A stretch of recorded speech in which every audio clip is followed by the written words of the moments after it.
Hi. So you have 15 minutes. Keep an eye open for your chat box. I will chat you when you have last question, okay? Yes. Hi, Amazing. Castille. Nice to meet Castille, you. this is Kristen from Belgium. Yeah, this is Christine from Belgium, like she said. I work for a newspaper over there. Well, first of all, congratulations. I haven't seen the movie yet because I guess they're not screening it yet.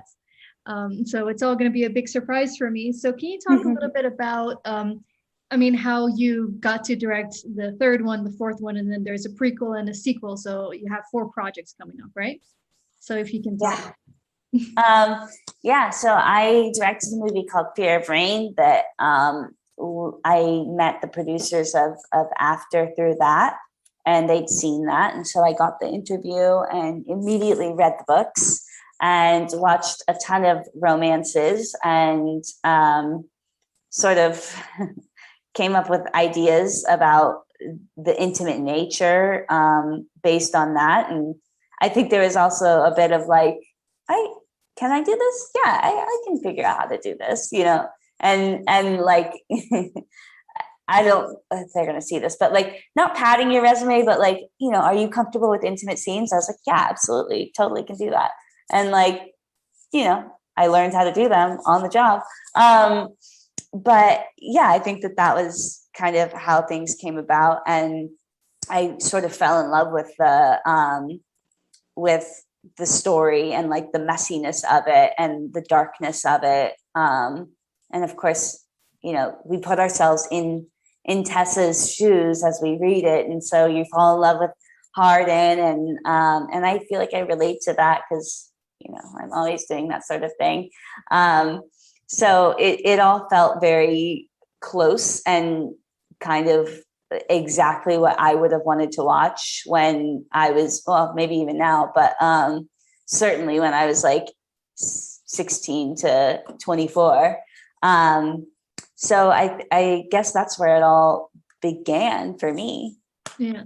And intimacy is something that I definitely want to talk about during this interview, but I wanted to go back to, where this all started because I was doing research, and I guess this is a story that was published on Wattpad. Mm-hmm. And for people that don't know what it is, it's like a place where writers publish fan fiction. Is that right?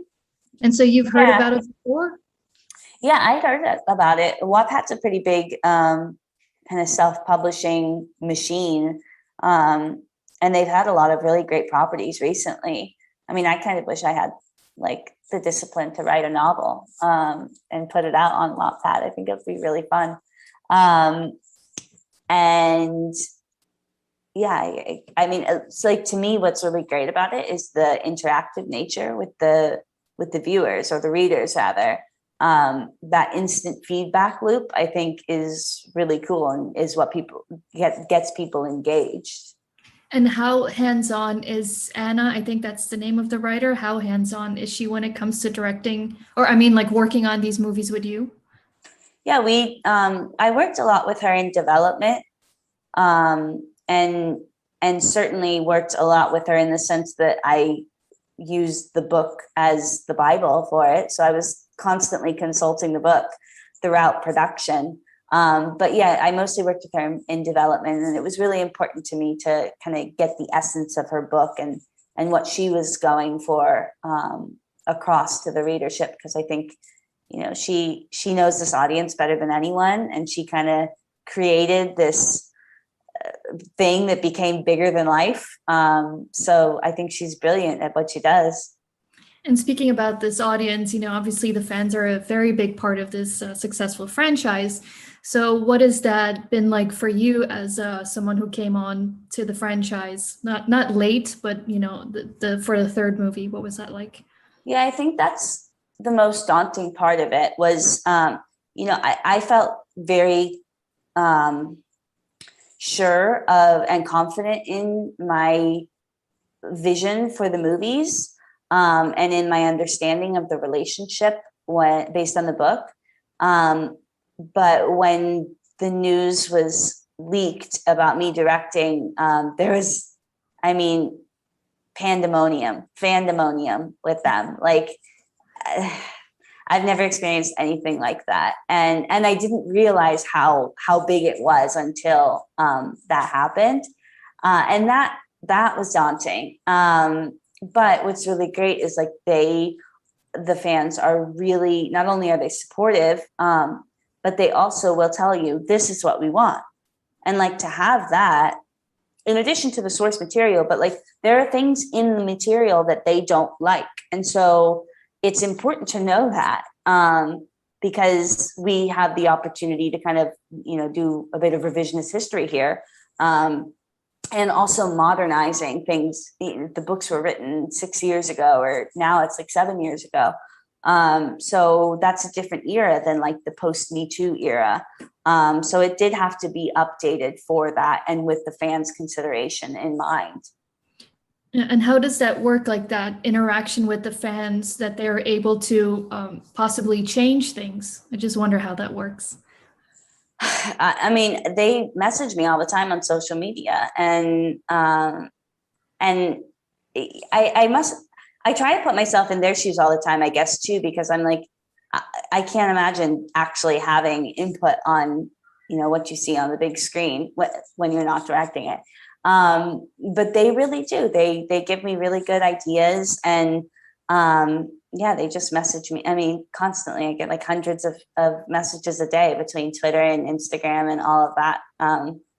And I try to only respond to the positive ones. I mean, like I wasn't a huge social media user before. I just kind of picked it up because I know it's important to them to feel seen and heard. And it also does help the movies to talk with them and understand what they like and don't like. But it's a bit overwhelming, I bet, and it's very easy to focus on the negative ones. I speak from, experience. Oh, I'm sure. Yeah, it's weird. People don't realize that like you may get 100 great, I love yous, and like one bad one, and that one bad one will carry you through the whole day. Exactly. And then you go to Bulgaria to shoot this movie. And I guess it was in the middle of this pandemic. Mm-hmm. So what was that like? And then it was supposed to be shooting somewhere else, right? It wasn't always going to be in Bulgaria. Is that true? Yeah, it was. When I was hired, it was going to be in Atlanta, which would have been really exciting because I don't live far from there. So I was like expecting to be able to go back and forth and see my family. And that just was like not at all the reality. They're like, well, 6 weeks out, they told me you're going to Bulgaria for 5 months. And I'd shot one movie there before, so I was familiar with it. And I love Bulgaria. And I love the crews there. And you do get, I think the movie is better for it being in Bulgaria, honestly. I think the scope of what we were able to accomplish was much greater, but making the movie itself was more difficult because we were all confined to one floor of a hotel, and it was a very nice hotel, so I'm not complaining. But and it did actually, like, we became such good friends, kind of like a little family there because of it. But being stuck in a hotel room for 5 months becomes quite isolating. And like, we literally were not allowed to leave at all, like not on weekends ever. We could not leave. So I heard like Riverdale did the same thing, and someone referred to it as a prison. And of course it's a very nice prison. It's not prison at all. But anytime, like I'm a homebody too. But like when you go to, I just want to take a walk around the park, and people are like, yeah, no, or we'll supervise you while you do it. You're like, like all you want to do then is leave. So it psychologically, it gets to you, cooped up. Yes. I've written a lot about, COVID safety on sets. I haven't been on a set yet where they're, in this, how do you say this, in this COVID era. Just wondering, like, is there like an increase in like the production budget at all because of all the safety measures that you have to take into consideration? I was reading it's like up to 20%. Oh yeah, it's huge. I mean, I'm not sure how much it was for us, but it was substantial, like in the hundreds of thousands of dollars. And I know it's considerably more, or it was. I think it's loosened up a little bit now. But like, had we shot in the US with IATSE, with the unions, it would have been astronomical. Yeah. And then the intimacy part, because there's been a lot about, like, people are talking a lot about intimacy coordinators. They've been around, but they become more and more popular. So can you talk about the ones that you guys had on set, what that was like, what it was like to have them there? Yeah, it was the first time I had ever worked with an intimacy coordinator, and she was lovely. And to me, especially, like, I think that it's an absolute must for a male director. As a female director, I feel like I'm a little bit more capable, but I still think that, for a stunt scene, you would have a stunt choreographer, and for a dance scene, you would have a dance choreographer. And so I think for any movie where there's like significant intimacy scenes, I think it's a must. I mean, there is also, if there's a kiss or a hand hold, that's an intimate act. And I don't know about that. That's totally, that's outside my range of expertise, I suppose, to decide what is or isn't appropriate. But for a movie like this, like, you absolutely have to have someone who's helping you coordinate things, because you can't just have actors show up on set and say, oh, okay, so just make out for a little bit and we'll film you. One, it doesn't look good. And two, it's very awkward. So I think being able to have that person who makes the actors feel really comfortable and seen and heard really helps. And that's always my goal too. With intimate scenes, but also just emotional scenes. Anytime I'm working with actors, I think it's really important to have an open and close relationship with them, where they feel like they can express, what they think about the script and also what they are comfortable with. But that intimacy coordinator also helps with that emotional or psychological side with them. So it's, there's multiple things that they do in their jobs outside of just choreographing. They also provide kind of a therapist role for the actor too. Yes. And just to give the readers an idea of what a set like that looks like, how closed are those sets when you are shooting an intimate scene? Is it you, the intimacy coordinators, the actors, and just how many people are on a set like that? As few as possible. So we actually didn't have our intimacy coordinator with us throughout the whole shoot. We had as few people as humanly possible. So the idea was, which it's a little bit easier in theory than in execution, but like, we all had little badges and different colored groups. And so, like, basically only the actor, the DP, me, and like a producer are allowed, and the AD are allowed on set really at any time during the pandemic. Like, we pretty much had a closed set the whole time as much as we could.